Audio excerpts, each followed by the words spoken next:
The Masque of the Red Death by Edgar Allan Poe. The Red Death had long devastated the country. No pestilence had ever been so fatal or so hideous. Blood was its avatar, and its seal, the redness and the horror of blood. There were sharp pains and sudden dizziness, and then profuse bleeding at the pores with dissolution.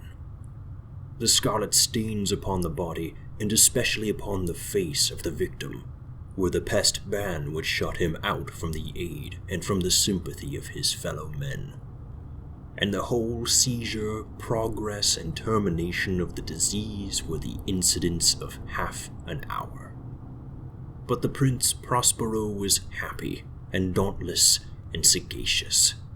When his dominions were half depopulated, he summoned to his presence 1,000 hale and light-hearted friends from among the knights and dames of his court, and with these retired to the deep seclusion of one of his castellated abbeys. This was an extensive and magnificent structure, the creation of the prince's own eccentric yet august taste. A strong and lofty wall girdled it in. This wall had gates of iron. The courtiers, having entered, brought furnaces and massy hammers, and welded the bolts. They resolved to leave means neither of ingress nor egress to the sudden impulses of despair or of frenzy from within. The abbey was amply provisioned. With such precautions, the courtiers might bid defiance to contagion. The external world could take care of itself. In the meantime, it was folly to grieve or to think. The prince had provided all the appliances of pleasure. There were buffoons, there were improvisatori, there were ballet dancers, there were musicians, there was beauty, there was wine. All these in security were within. Without was the Red Death. It was towards the close of the 5th or 6th month of his seclusion, and while the pestilence raged most furiously abroad, that the Prince Prospero entertained his 1,000 friends at a masked ball of the most unusual magnificence. It was a voluptuous scene, that masquerade. But first, let me tell you of the rooms in which it was held. These were 7, an imperial suite. In many palaces, however, such suites form a long and straight vista, while the folding doors slide back nearly to the walls on either side, so that the view of the whole extent is scarcely impeded. Here the case was very different, as might have been expected from the Duke's love of the bizarre. The apartments were so irregularly disposed that the vision embraced but little more than one at a time. There was a sharp turn at every 20 or 30 yards, and at each turn a novel effect.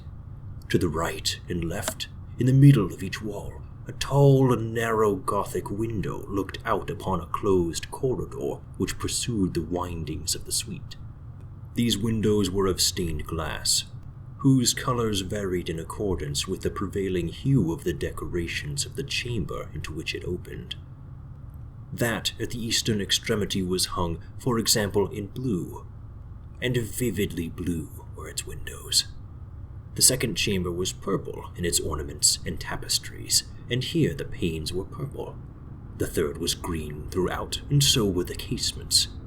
The fourth was furnished and lighted with orange, the fifth with white, the sixth with violet. The 7th apartment was closely shrouded in black velvet tapestries that hung all over the ceiling and down the walls, falling in heavy folds upon a carpet of the same material and hue. But in this chamber only, the color of the windows failed to correspond with the decorations. The panes here were scarlet, a deep blood color. Now, in no one of the 7 apartments was there any lamp or candelabrum amid the profusion of golden ornaments that lay scattered to and fro or depended from the roof. There was no light of any kind emanating from lamp or candle within the suite of chambers. But in the corridors that followed the suite, there stood, opposite to each window, a heavy tripod bearing a brazier of fire that projected its rays through the tinted glass and so glaringly illuminated the room. And thus were produced a multitude of gaudy and fantastic appearances.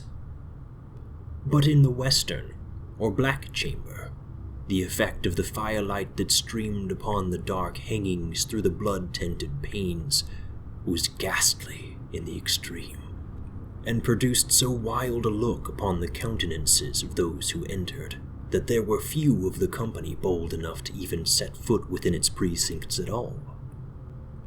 It was in this apartment also that there stood against the western wall a gigantic clock of ebony. Its pendulum swung to and fro with a dull, heavy, monotonous clang.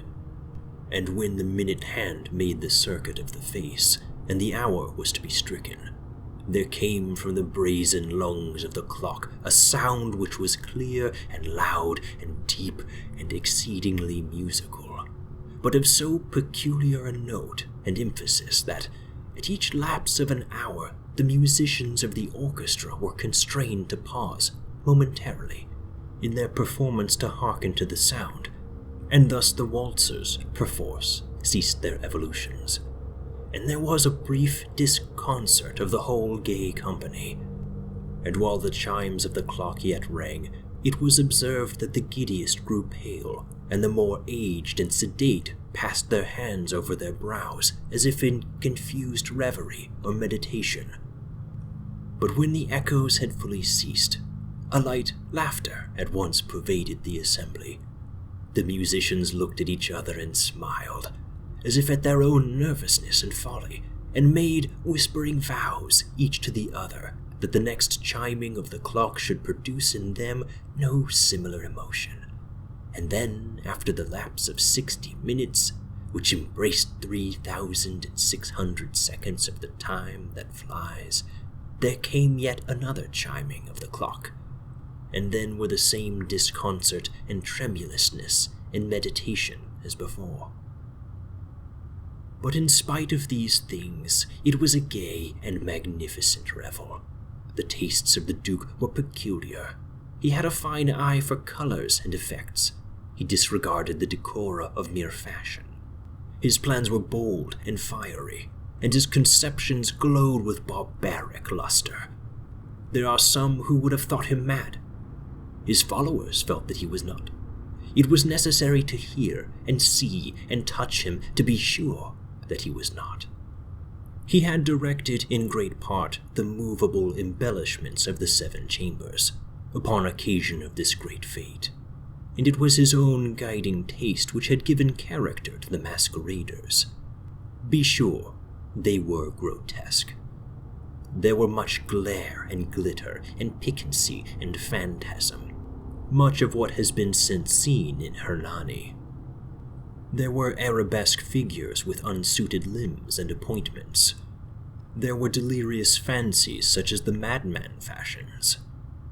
There were much of the beautiful, much of the wanton, much of the bizarre, something of the terrible, and not a little of that which might have excited disgust.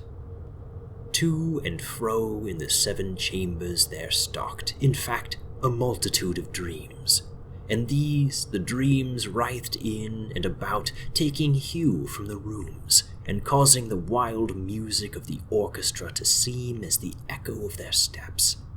And anon, there strikes the ebony clock which stands in the hall of the velvet, and then for a moment all is still, and all is silent save the voice of the clock.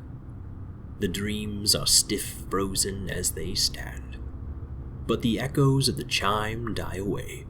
They have endured but an instant, and a light, half-subdued laughter floats about them as they depart. And now again the music swells and the dreams live and writhe to and fro more merrily than ever, taking hue from the many-tinted windows throughout which stream the rays from the tripods. But to the chamber which lies most westwardly of the seven, there are now none of the maskers who venture, for the night is waning away, and there flows a ruddier light through the blood-colored panes, and the blackness of the sable drapery appalls. And to him whose foot falls upon the sable carpet, there comes from the near clock of ebony a muffled peal, more solemnly emphatic than any which reached their ears who indulged in the more remote gaieties of the other apartments. But these other apartments were densely crowded, and in them beat feverishly the heart of life, and the revel went whirlingly on until at length there commenced the sounding of midnight upon the clock. And then the music ceased, as I have told, and the evolutions of the waltzers were quieted, and there was an uneasy cessation of all things as before. But now there were 12 strokes to be sounded by the bells of the clock, and thus it happened, perhaps, that more of thought crept with more of time into the meditations of the thoughtful among those who revelled. And thus, too, it happened, perhaps, that before the last echoes of the last chime had utterly sunk into silence, there were many individuals in the crowd who had found leisure to become aware of the presence of a masked figure, which had arrested the attention of no single individual before. And the rumor of this new presence having spread itself whisperingly about, there arose at length from the whole company a buzz or murmur, expressive of disapprobation and surprise, then, finally, of terror, of horror, and of disgust. In an assembly of phantasms such as I have painted, it may well be supposed that no ordinary appearance could have excited such sensation. In truth, the masquerade license of the night was nearly unlimited, but the figure in question had out-Heroded Herod, and gone beyond the bounds of even the prince's indefinite decorum. There are chords in the hearts of the most reckless which cannot be touched without emotion. Even with the utterly lost, to whom life and death are equally jests, there are matters of which no jest can be made. The whole company, indeed, seemed now deeply to feel that in the costume and bearing of the stranger neither wit nor propriety existed. The figure was tall and gaunt, and shrouded from head to foot in the habiliments of the grave. The mask which concealed the visage was made so nearly to resemble the countenance of a stiffened corpse that the closest scrutiny must have had difficulty in detecting the cheat. And yet all this might have been endured, if not approved, by the mad revelers around. But the mummer had gone so far as to assume the type of the Red Death. His vesture was dabbled in blood, and his broad brow with all the features of the face was besprinkled with the scarlet horror. When the eyes of the Prince Prospero fell upon this spectral image, which, with a slow and solemn movement, as if more fully to sustain its role, stalked to and fro among the waltzers, he was seen to be convulsed in the first moment with a strong shudder, either of terror or distaste, but in the next his brow reddened with rage. "Who dares?" he demanded hoarsely of the courtiers who stood near him. "Who dares insult us with this blasphemous mockery? Seize him and unmask him, that we may know whom we have to hang at sunrise from the battlements." It was in the eastern, or blue chamber in which stood the Prince Prospero as he uttered these words. They rang throughout the 7 chambers loudly and clearly, for the prince was a bold and robust man, and the music had become hushed at the waving of his hand. It was in the blue room where stood the prince, with a group of pale courtiers by his side. At first, as he spoke, there was a slight rushing movement of this group in the direction of the intruder, who, at the moment, was also near at hand, and now, with deliberate and stately step, made closer approach to the speaker. But from a certain nameless awe with which the mad assumptions of the mummer had inspired the whole party, there were found none who put forth hands to seize him, so that, unimpeded, he passed within a yard of the prince's person. And while the vast assembly, as if with one impulse, shrank from the centers of the room to the walls, he made his way uninterruptedly, but with the same solemn and measured step which had distinguished him from the first, through the blue chamber to the purple, through the purple to the green, through the green to the orange, through this again to the white, and even thence to the violet, ere a decided movement had been made to arrest him. It was then, however, that the Prince Prospero, maddening with rage and the shame of his own momentary cowardice, rushed hurriedly through the 6 chambers, while none followed him on account of a deadly terror that had seized upon all. He bore aloft a drawn dagger, and had approached in rapid impetuosity to within 3 or 4 feet of the retreating figure, when the latter, having attained the extremity of the velvet apartment, turned suddenly and confronted his pursuer. There was a sharp cry, and the dagger dropped gleaming upon the sable carpet, upon which instantly afterwards fell prostrate in death the Prince Prospero. Then, summoning the wild courage of despair, a throng of the revelers at once threw themselves into the black apartment, and seizing the mummer, whose tall figure stood erect and motionless within the shadow of the ebony clock, gasped in unutterable horror at finding the grave cerements and corpse-like mask, which they had handled with so violent a rudeness, untenanted by any tangible form. And now was acknowledged the presence of the Red Death.